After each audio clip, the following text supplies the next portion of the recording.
Nicolás Maduro is the current president of Venezuela, with a rich and long political history. His presidency began during a difficult economic period for the country, leading to prolonged popular unrest due to colossal inflation. Furthermore, the head of state had to defend himself against a powerful opposition.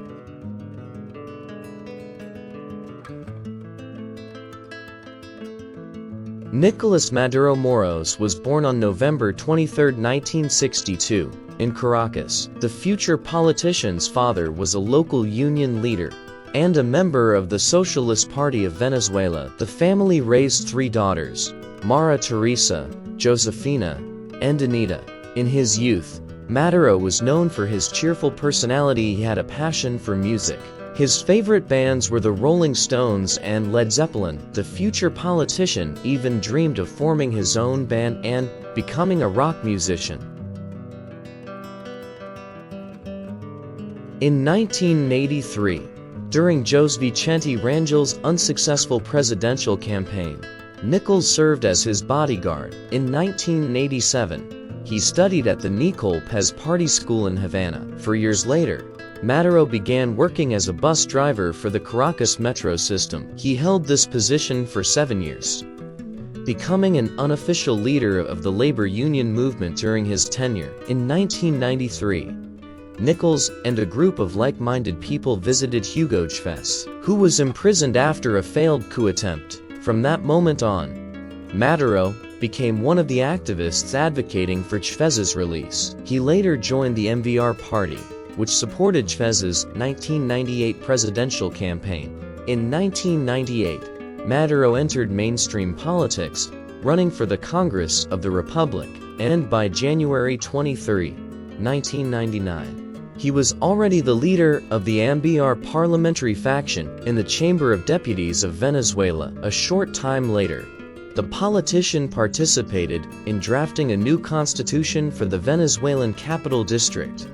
Maduro's career quickly took off. He was elected to the National Assembly in 2000 and 2005. Furthermore, Nicolas became Speaker of Parliament despite his lack of formal education. He was no obstacle. In 2006, President Chávez personally asked Maduro to become Minister of Foreign Affairs, replacing Lee Rodriguez Araque, who had become Secretary General of the Union of South American Nations. Furthermore, on December 8, 2012, Hugo Chávez, already gravely ill, declared that if he resigned the presidency, Nicolas should succeed him. Thus, Maduro, while serving as Minister of Foreign Affairs, also became Vice President of Venezuela. Following Chávez's death on March 5, 2013, the politician served as acting president until the April elections. International media questioned his eligibility for the position, as illness prevented Chávez from being sworn in for a fourth presidential term. The Supreme Court ruled these claims unfounded, as the president was already in power at the time of his death, and the government enjoys administrative continuity. Therefore, Maduro was entitled to assume presidential duties. On April 14, 2013, snap elections were held in Venezuela. Maduro defeated his political opponents, Henri Capriles, by 1.5% of the vote. Capriles refused to accept the election results, claiming that at least 3,500 voting irregularities had been discovered. Maduro agreed to a recount, but the National Electoral Council rejected this idea, citing the automated counting process and the fact that rechecks had been built into the procedure from the start. On April 19, 2013, Nicolás Maduro was swearing. The politician took over the country. It rates, along with power. He inherited a national debt and a 13% budget deficit. Amid high oil prices, the situation improved, and Venezuela's GDP grew by 1.6%. In October, Maduro addressed the National Assembly asking for special powers to combat corruption. The majority of parliamentarians supported the policy. However, global events, particularly the fall in global oil prices, led to increased inflation. Economic hardship and regular protests resulted in an unexpected outcome. In the 2015 National Assembly elections, opposition members won the majority of seats. Parliament thus became a political battleground, and Maduro was saved for a long time, only by the support of the Venezuelan Supreme Court. In 2016, an attempt was made to remove the Venezuelan president from office. The National Assembly charged Nicolas with a coup d'état. In October, a vote was held to initiate impeachment proceedings. The president appealed to the Vatican for assistance, and Pope Francis dispatched the Holy See Secretary of State to negotiate with the Venezuelan opposition. The result was the suspension of the impeachment proceedings. In May 2017, Venezuela held another presidential election, and Nicolas once again won. Several Western countries rejected the election results, imposing new economic sanctions on the country. Among those congratulating Maduro on his victory were Vladimir Putin, Xi Jinping, Raul Castro, and other political figures. His inauguration took place in January 2018. On August 4, 2018, Venezuela held a parade to commemorate the 81st anniversary of the National Guard. During the parade, an assassination attempt was made on Maduro using drones loaded with explosives. A group flannel soldiers claimed responsibility. In 2019, Venezuela amended its oil trading laws. According to Maduro, all oil products would now be sold exclusively in the Venezuelan cryptocurrency, the Petro. He claimed this move was a way to rid himself of the political influence of the Washington elite. Simultaneously, the president announced a 2.5-fold increase in the minimum wage in Venezuela. A year later, another attempt to overthrow Nicolas was made, but it was unsuccessful.